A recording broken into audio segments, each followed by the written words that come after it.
Hello guys, welcome back to my channel. कैसे हैं आप सब? उम्मीद करता हूँ सब मजे में होंगे boss. Magnetic effect of electric current of 12th standard, उसके प्रीवियस ईयर क्वेश्चंस लेके मैं हाजिर हूँ।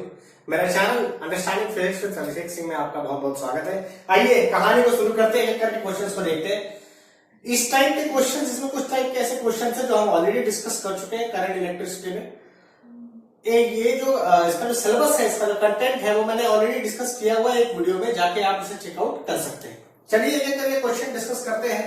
पैटर्न आपको पता है कि आपको बोर्ड पे क्वेश्चन डिस्प्ले होगा और उसी क्वेश्चन के सॉल्यूशंस हम यहाँ पे डिस्कस करने वाले हैं। सवाल नंबर 1 देखिए।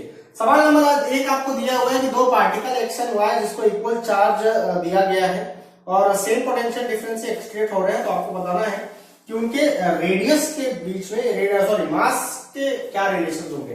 तो ध्यान दीजिएगा, अगर हम लोग यहाँ पे रेडियस के रिलेशन देखें तो रेडियस हमने कहा था साइक्लोट्रॉन, मैंने आपको पढ़ाया था, उसमें हमने लिखा था कि भाई हमने एक एक्सप्रेशन लिखी थी, आपको याद होगा, that is mv² by r is equal to bqv। यहाँ b ने v को कैंसिल किया तो आपने r की वैल्यू निकाल दी bqv mv बाय bq, ये आपने वैल्यू निकाल दिया। ठीक है, अब जरा ध्यान दीजिएगा, आपको मास का रिलेशन निकालना है रेडियस के रिस्पेक्ट में, तो सारे टर्म कांस्टेंट होने चाहिए। आप देख सकते हैं रेडियस और mass directly proportional to each other है, बट b q और v यानी वेलोसिटी, ये तीनों चीज कैसी होनी चाहिए? कांस्टेंट होनी चाहिए। तो क्वेश्चन में ध्यान देंगे, क्वेश्चन में आपको b जो है और q जो है, ये दोनों चीज कांस्टेंट दी हुई है, तो यहाँ पे आपको टेंशन करने की आवश्यकता है नहीं। लेकिन v जो यहाँ पे दिया हुआ है, वो v क्या है? पोटेंशियल डिफरेंस के बारे में उन्होंने जानकारी दी है कि पोटेंशियल डिफरेंस जो है वो कांस्टेंट है। अब यहाँ पे थोड़ा सा कनेक्ट करना पड़ेगा आपको कि पोटेंशियल डिफरेंस इज जो होता है वो काइनेटिक एनर्जी से रिलेट होता है। दैट इज काइनेटिक एनर्जी को हम लोग Q इंटू V कहते हैं, और काइनेटिक एनर्जी और पोटेंशियल डिफरेंस का रिलेशन होता है कि अगर पोटेंशियल डिफरेंस कांस्टेंट है, इसका मतलब काइनेटिक एनर्जी कांस्टेंट है, काइनेटिक एनर्जी कांस्टेंट है मतलब वेलोसिटी भी कांस्टेंट है। यानी आप कह सकते हो कि R is directly proportional to M, यानी आपको फाइंड आउट करना है mx बाय my, तो आंसर आ जाएगा r1 बाय r2। तो सिंपल, इस सवाल का आपको जवाब मिल जाएगा A, that is r1 bye r2, क्योंकि इसमें b q और v सारे के सारे टर्म कैसे कांस्टेंट है। ये पहले सवाल का जवाब हो गया। सवाल नंबर 2 की ओर बढ़ रहे हैं, आपके लिए ध्यान दीजिएगा। सवाल नंबर 2 क्या कह रहा है? सवाल नंबर 2 की डिटेलिंग के बारे में हम बात कर रहे हैं। Let's move on to the question number 2 guys. Question number 2 कह रहा है कि गैल्वेनोमीटर दिया हुआ है, गैल्वेनोमीटर का आपको रेजिस्टर दिया हुआ है 30, ठीक है, और उसमें ईएमएफ ऑफ द बैटरी यानी पोटेंशियल दिया हुआ है कितना? 2 वोल्ट, ठीक है, ओके, और आपको दिया हुआ है ये जो रेजिस्टेंस लगाया गया है उसके साथ सीरीज में, दैट इज 1970 का रेजिस्टेंस लगाया हुआ है। ठीक है, तो वो पहले डिफ्लेक्शन शो कर रहा है, θ1 पहले शो कर रहा है 20 डिविजन्स, ठीक है, बाद में θ2 हमें डिविजन करवाना है 10 डिविजन्स। ठीक है, तो आपको बोल रहा है कि अगर 20 डिवीजन से 10 डिवीजन थीटा अगर शो कराना है तो हमें कितना रेजिस्टेंस लगाना पड़ेगा? This is what the question is. तो सबसे पहले तो करंट पता कर लेते हैं। करंट का फॉर्मूला क्या होता है? तो करंट का फॉर्मूला होता है V बाय R इक्विवेलेंट, है ना। तो V आपको दिया हुआ है, R इक्विवेलेंट कितना हो जाएगा? 1970 plus 30, this is what 2 upon 1970 by 30, that is 2000, that is 2 into 10 raised to power 3। यहां पे कैंसिल हो गया, तो आपका आंसर आ गया 1 into 10 raised to power -3। तो ये आपका पहला करंट हो जाता है। हमें क्लियर? अब ध्यान दीजिएगा, अब आपको पता होगा सेंसिटिविटी के इक्वेशन से आपको मालूम होगा कि theta is directly proportional to I होता है। इसका मतलब θ1 bye θ2 should be I1 bye I2। अब ध्यान दीजिएगा, वो क्या बोल रहा है कि 20 डिवीजन से 10 डिवीजन करना है, तो 20 से 10 डिवीजन करना है, इसका मतलब 20 डिवीजन से 10 डिवीजन हमें करना है। हमें I1 की वैल्यू पता है, ठीक है, I1 की वैल्यू हमें मालूम है, I2 की वैल्यू हमें निकालना है। तो आप देख सकते हैं कि हमारी I2 की वैल्यू क्या हो जाएगी यहाँ पे। So let's find out the value of I2 now. So this is I2 की वैल्यू यहाँ से आपको आ जाएगी, that is 1/2 into 10 raised to power -3। So इस तरह से हमारा रिलेशन आ जाएगा। So this will be your I2।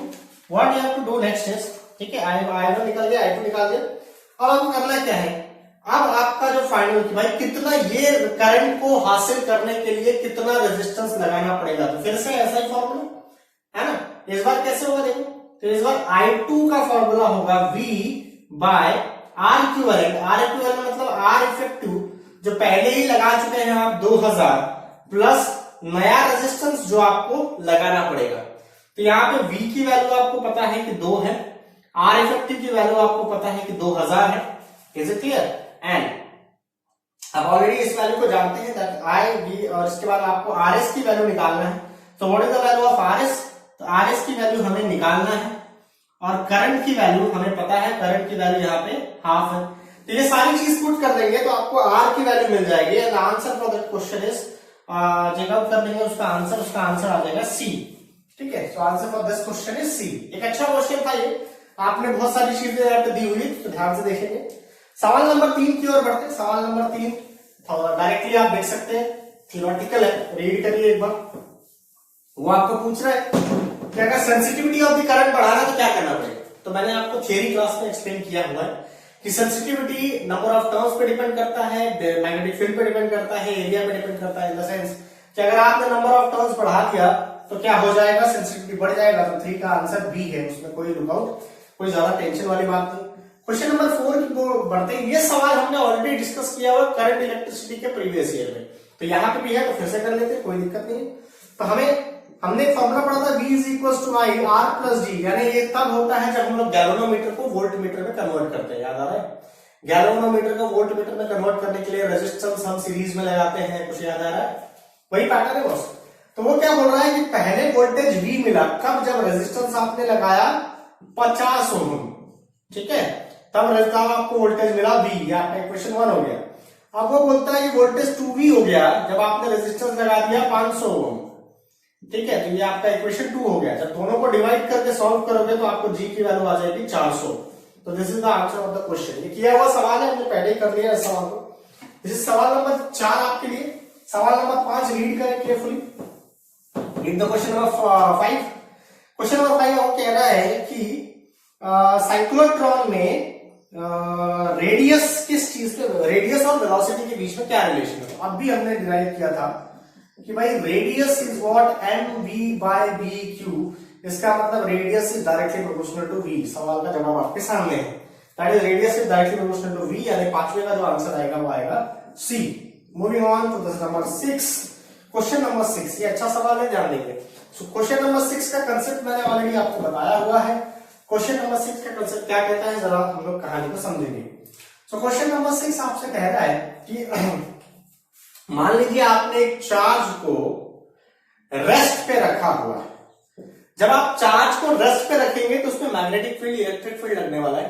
ठीक है, सॉरी, जब आप चार्ज को रेस्ट पे रखेंगे तो केवल इलेक्ट्रिक फील्ड लगेगा, मैग्नेटिक फील्ड नहीं लगेगा। मैग्नेटिक फील्ड कब लगता है, जब चार्ज मोशन में हो, ध्यान रखना। तो यहाँ पे चार्ज रेस्ट पे है, मतलब उसमें इलेक्ट्रिक फील्ड लगेगा।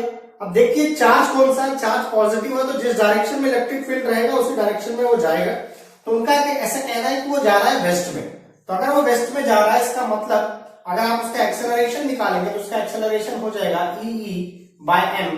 तो ये उसका एक्सेलरेशन हो जाएगा। तो यहां से अगर आपको इलेक्ट्रिक फील्ड निकालना है तो यहाँ पे एक्सेलरेशन, इलेक्ट्रिक फील्ड का फॉर्मूला ये हो जाएगा। ठीक है, आपको सवाल में पूछा हुआ है कि इलेक्ट्रिक फील्ड और मैग्नेटिक फील्ड निकालिए, तो आप देख सकते हैं कि उसकी इलेक्ट्रिक फील्ड जो है, उसकी इलेक्ट्रिक फील्ड हमें मिल चुकी है, क्योंकि इलेक्ट्रिक फील्ड एक रेस्ट चार्ज उसी डायरेक्शन में जाता है जिस डायरेक्शन में इलेक्ट्रिक फील्ड काम करती है। सिंपल। चलिए, अब क्या बोल रहा है केस 2 में? केस 2 में बोल रहा है कि मैग्नेटिक फील्ड पता करिए। अब मैग्नेटिक फील्ड कैसे मालूम करेंगे? तो मैग्नेटिक फील्ड निकालने के लिए वो क्या बोल रहा है कि इस सिचुएशन में अब एक इलेक्ट्रिक फील्ड लग रहा है और नॉर्थ में लग रहा है magnetic field.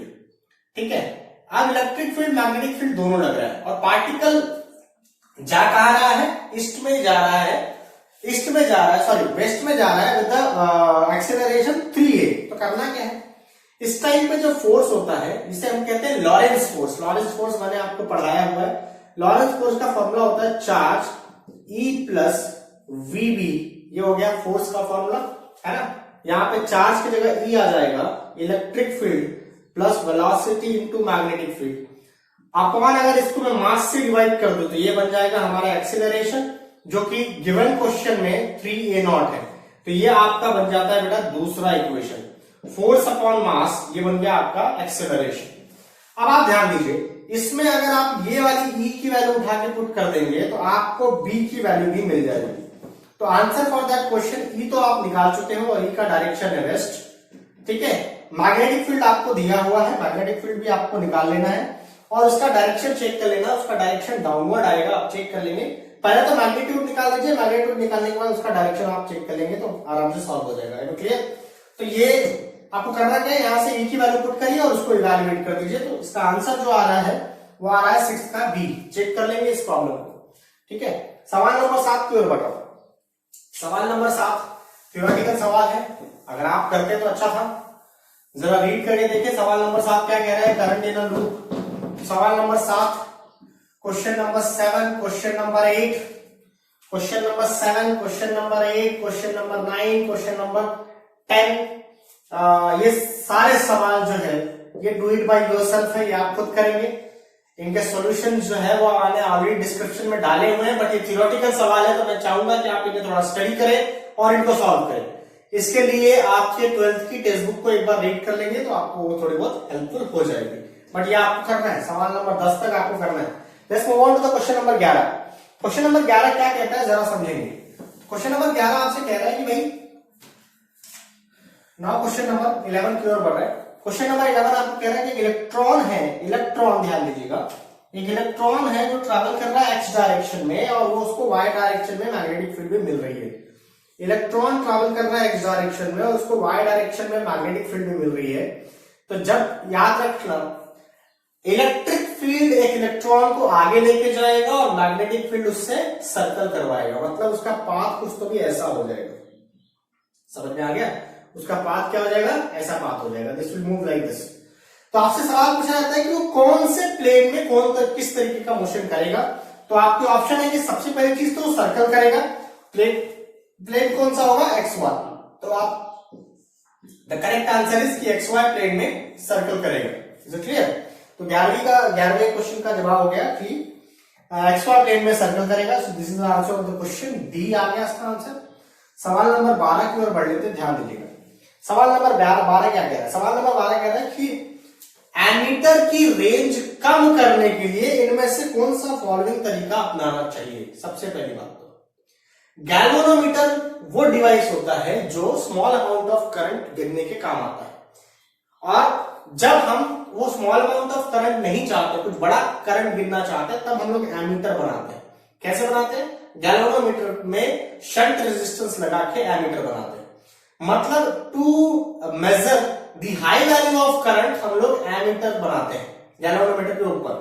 Is it clear? इसका मतलब सिंपल सा पर्पस ये है कि एमीटर की रेंज आप केवल बढ़ा सकते हो, कम नहीं कर सकते। This is not possible to decrease the range.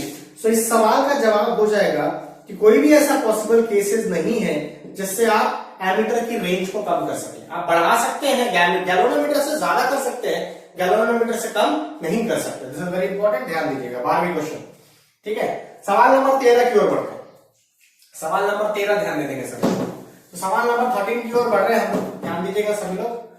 Question number 13 की ओर बढ़ रहे हैं। क्वेश्चन नंबर 13 आपको क्या बोल रहा है कि ये गैल्वेनोमीटर दिया हुआ है जिसका रेजिस्टेंस आपको दिया हुआ है 3663, ओके 3663 ओम्स, ठीक है।